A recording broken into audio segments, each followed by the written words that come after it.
Anyone have any thoughts on the correct answer for this one?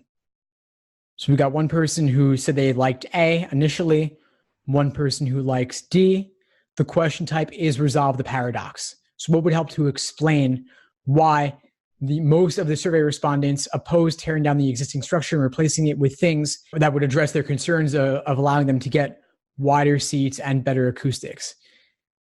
Now, we've got a couple people saying D here. One person saying, does knowing ahead of time taint the survey? So does knowing that the survey sponsored by this particular group with an agenda taint the survey? It could, but maybe there is something better. And so the answer is, in fact, D. The people who said D are, in fact, correct here. Now, D says, well-publicized plan being considered by the city government that converts the existing hall into a public auditorium and building a new concert hall nearby. So if D were true, then that certainly suggests there's no reason to tear down the existing structure, because they're going to get a new concert hall anyway. And so they might as well keep the current situation as it is, because then they're going to get two things, the auditorium and the concert hall.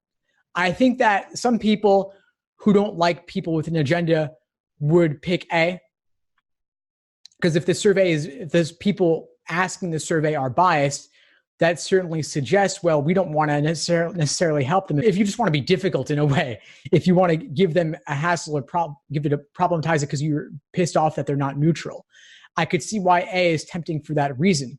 But D is a much clearer resolution to the situation, because it says to us that they can have their cake and eat it too. They can get a concert hall that's new, which may have wider seats and better acoustics, and at the same time, they can also get an auditorium in the existing concert hall. So they win no matter what.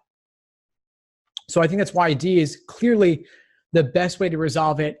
A certainly problematizes the survey results to some extent, but D is a much clearer resolution overall. So I do think that A could taint the survey a little bit, but A doesn't really go all the way to explain the conflict in the views versus the survey results nearly as well as D does outright in terms of explaining the situation and the confusing nature of the survey results.